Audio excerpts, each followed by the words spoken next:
Time now for our international press review. Gallagher Femmick is here. Sorry about that, sir. Where would you like to start?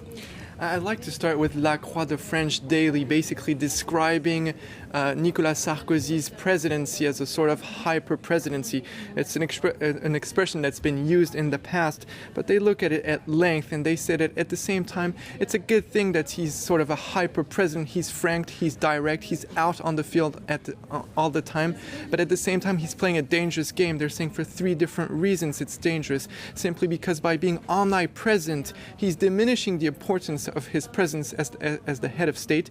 He's increasing his chances of making a serious blunder by speaking all the time. And thirdly, he's making his government look unnecessary. They're saying Sarkozy's solving every single problem in France. Why does he have a prime minister? Why does he have a government? Hint of discord between Sarkozy and François Fillon, the prime minister, perhaps? Exactly, definitely talking about that, but in between the lines, never really truly openly mentioning it. Okay, the International Herald Tribune next, one of my favourite papers. Exactly, has a very interesting poll inside the paper conducted by the Harris Institute, actually for France24.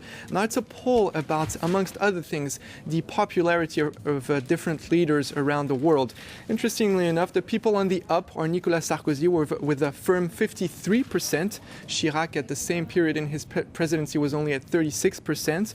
Also on the up are Angela Merkel and Vladimir Putin. His numbers are low but on the rise. Now on the down you find the Italian Prime Minister Romano Prodi and George W. Bush. His highest ratings of approval are in the States, and they're still low out there with only 36% of approval, and they're at their lowest in France, where 89% of the French have a negative opinion of George W. Bush, and one analyst quoted in the paper says that's because of his Iraq policy and his failure to deal accordingly with the Katrina disaster.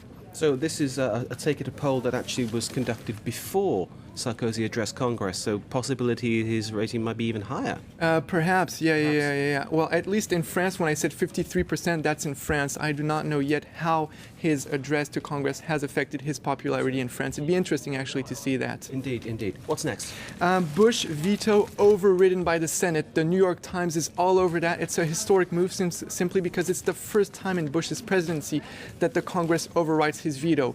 It happened over a water bill. Why is that important? Because in order for Bush's veto to be overridden, there had to be a bipartisan vote. That means that both Democrats and Republicans voted to override his veto. That means that certain Republicans are openly taking distance from an unpopular leader. And the journalist warns, next battle coming up is the vote on the funding of the Iraq war. And this time, some Republicans may jump the bandwagon along with the Democrats and say, hey, we'll vote it, but only if you give us a firm date for troop withdrawal. So it's interesting. That seems to reflect what the poll found as well, the Bush's popularity exactly declining within his own camp as well. Now, the Khmer Rouge in Cambodia is central to the next story you've got. Exactly. Justice at last, 30 years after the official end of a genocide in Cambodia that saw the death of nearly 2 million people.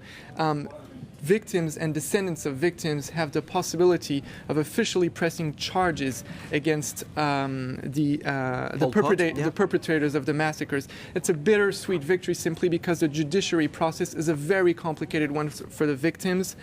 They have the possibility of doing it via internet, but internet is a rare commodity in Cambodia. The journalist, just to wrap it up, is hoping that the victims will find the energy in their pain and channel it in order to use the lengthy process of justice. The horror in Cambodia continues despite, as you say, this late call of justice. Gallagher Femmick there with our international press review. You're watching France 24. Do stay with us. Thank you.